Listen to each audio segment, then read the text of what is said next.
দিনটোত এগৰাকী চিকিৎসক হিচাপে এগৰাকী চিকিৎসকৰ ওপৰত জীৱনভিত্তিক উপন্যাস এখন লিখিব পৰাটো মোৰ কাৰণে পৰম সৌভাগ্যৰ কথা। আচলতে জীৱনভিত্তিক উপন্যাস লিখাটো যথেষ্ট কষ্টকৰ। যেতিয়া ব্যক্তিগৰাকী জীয়াই থাকে তেতিয়া আৰু কষ্টকৰ, কাৰণ তাত কোনো কল্পনাৰ ৰহণ সানিব নোৱাৰি। কিন্তু ডক্টৰ তপন ডেকাৰ জীৱনটো বিভিন্ন উঠা নমাৰ মাজেৰে চলিছে, বিভিন্ন সংগ্ৰামৰ মাজেৰে তেখেতে জীৱন পাৰ হৈছে, আৰু সেই সংগ্ৰামৰ পিছত তেখেত এগৰাকী সফল আৰু বেলেগক অনুপ্ৰেৰণা যোগাব পৰা এগৰাকী ব্যক্তি হিচাপে প্ৰতিষ্ঠিত হৈছে। গতিকে মোৰ কিতাপখনত মই সেই কথাবিলাককে প্ৰাধান্য দিছোঁ।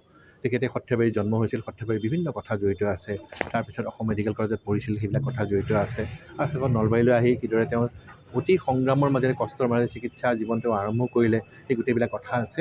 আৰু মই ক'ম যে এইখন কিজানি অসমীয়া ভাষাৰ অন্যতম প্ৰথম উপন্যাস হ'ব যে য'ত নেকি অকল সচিত্ৰ সম্পূৰ্ণ ৰঙীন ছবিৰে কিতাপখনত আছে। প্ৰতিটো চৰিত্ৰৰ লগতে বিভিন্ন ছবি সংলগ্ন কৰা হৈছে।